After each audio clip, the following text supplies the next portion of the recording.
Salam kawan, ucapkan terima kasih banyak kerana bersama saya di channel saya ini. Pencerahan hari ini berkenaan dengan isu kenapa orang politik negara kita ini tidak berjiwa besar. Kenapa saya berkata demikian? Kalau kita lihat 2-3 hari ini rakyat mengkritik, netizen mengkritik tentang isu pelantikan timbalan Menteri Pelancongan. Jadi apa yang berlaku? Kalau kita lihat timbalan Menteri Pelancongan yang dilantik ini adalah daripada Patista, yang mana kita tahu dia waktu bertanding pilihan raya dia cuma mendapat 400 lebih undi dan hilang wang deposit. Ini satu hal. Yang keduanya, dia sudah pun dilantik senator. Dan kita tahu bahawa apa yang berlaku ini sesuatu yang membuat rakyat marah, kerana rakyat dah tahu bahawa dalam kerajaan yang ada hari ini sudah mempunyai 70 lebih menteri. Dan juga Perdana Menteri sudah mengumumkan bahawa kewangan negara ini dalam keadaan kritikal, iaitu tidak banyak. Nah, dalam hutang negara, dalam rakyat, dalam keadaan susah, kenapa berlakunya pelantikan ini pula? Ini yang menjadi kemarahan rakyat. Tetapi saya tidak masuk ke isu itu sangat. Saya nak masuk, kita kena belajar daripada negara yang demokrasi. Yang mana kita ni kata negara kita ni demokrasi. Demokrasi apa yang macam ni? Kalau kita lihat, kita pergi belajar dengan cara Indonesia. Apa yang berlaku di Indonesia sewaktu pemilihan presiden mereka, apa yang berlaku dengan Presiden Jokowi dengan Bapak Prabowo nya, setelah mereka berlawan, tim A dan tim B ni tadi, Jokowi menang dan Prabowo kalah sebagai blok pembangkang. Apa yang dia buat? Jokowi melantik Prabowo sebagai Menteri Pertahanan. Ini adalah satu contoh yang baik di mana kita sebagai rakyat Malaysia ataupun sebagai politik di negara kita ini sepatutnya kita berjiwa besar seperti Pak Jokowi ini tadi. Kenapa kita melantik menteri-menteri yang kita rasa tidak berkualiti? Contoh, kalau kita ambil apa yang sikap Presiden Indonesia buat, Pak Jokowi mengambil Prabowo sebagai Menteri Pertahanan bersesuaian kerana Prabowo adalah bekas TNI ataupun Tentera Nasional Indonesia yang dia pernah menjadi panglima. Kalau tak silap saya bintang 3. Jadi dia ambil Prabowo ini sebagai Menteri Pertahanan bersesuaian dengan kebolehan dia. Walaupun dia daripada blok pembangkang. Pak Prabowo ini adalah daripada Parti Gerindra. Jadi sepatutnya kita di Malaysia ini berjiwa besar. Walaupun kerajaan ini kerajaan tebuk atap ke, kerajaan lompat katak ke, kerajaan pengkhianat, kalau mereka dah tahu bahawa mereka tidak mempunyai kebolehan, mereka tidak mempunyai kepakaran, kenapa mereka tidak mengambil Datuk Seri Anwar Ibrahim, yang mana kita tahu dia sebagai ketua pembangkang, diletak di menteri sebagai Menteri Kewangan sewaktu itu, ataupun kemana-mana tempat kementerian yang mana bersesuaian dengan kepakaran Datuk Seri Anwar Ibrahim. Sepatutnya ini berlaku. Ataupun yang mana menteri bukan menteri, yang mana MP daripada pembangkang ini yang kita lihat mempunyai kebolehan, boleh diambil 1-2 untuk mengisi kekosongan. Ini yang Indonesia lakukan.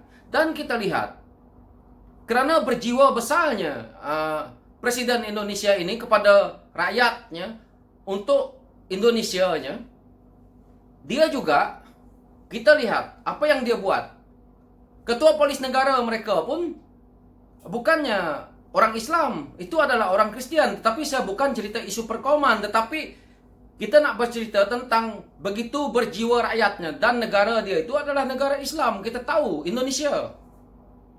Jadi itu yang saya perkatakan, kenapa kita di Malaysia kita punya ahli politik, orang-orang elit politik ini kenapa tak nak berjiwa besar? Kenapa politik di negara kita ini sampai hari ini mereka kata ini bukan politik dendam, ini kita politik memang seperti ini. Bukan ini politik yang kami anak muda mau. Politik yang kami mau adalah ahli politik berjiwa besar yang mana apabila mereka menang tim A atau tim B, mereka harus melihat daripada tim A, tim B ini tadi, 1-2 orang daripada tim B yang kalah ini harus diangkat untuk menjadi orang penting dalam kabinet mereka supaya kekukuhan ekonomi dan pelabur asing mempercayai bahwa kita punya negara ini politik dia kukuh.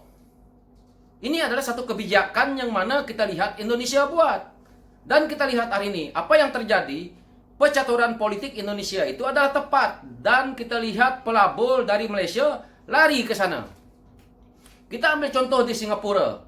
Apa yang berlaku di Singapura dalam bulan ini juga, dia punya timbalan Perdana Menteri dia terang-terang mengatakan dia akan bersara kerana dia tak nak umur dia menjadi Perdana Menteri Singapura berada di tahap 60. Kerana dia rasa untuk dia nak mengubahkan sistem pola politik ataupun ekonomi ataupun untuk dia nak majukan negara dia dengan jangka waktu umur 60 lebih ini, dia rasa tidak begitu layak dia nak bagi ruang kepada anak muda mereka untuk menerajui politik mereka supaya negara mereka bertambah maju. Tetapi apa yang kita lihat di negara kita hari ini, orang politik kita lihat pergi buat pembukaan sesuatu upacara, ada yang boleh tidur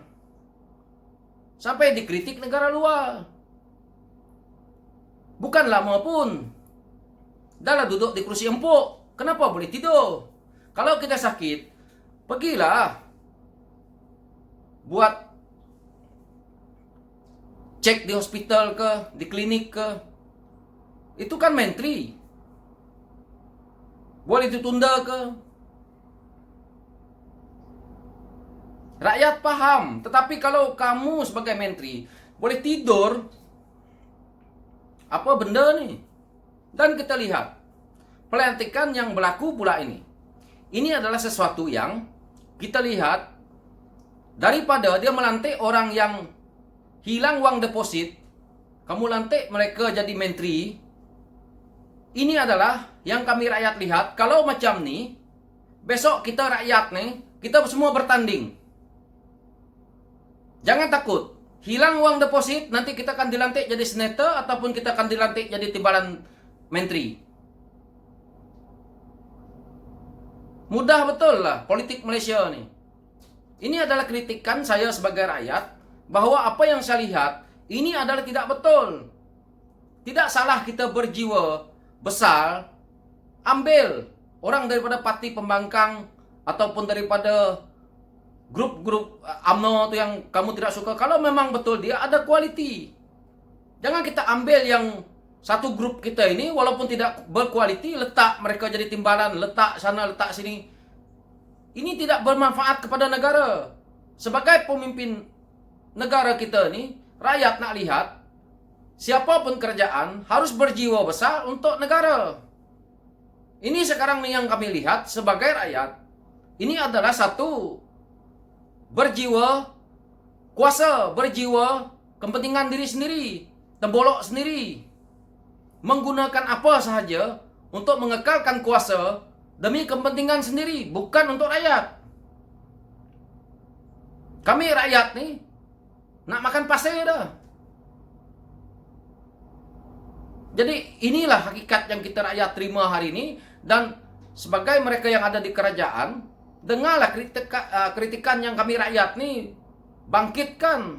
Inilah suara rakyat yang membuatkan kamu menjadi menteri. Inilah suara rakyat menjadikan kamu menjadi YB.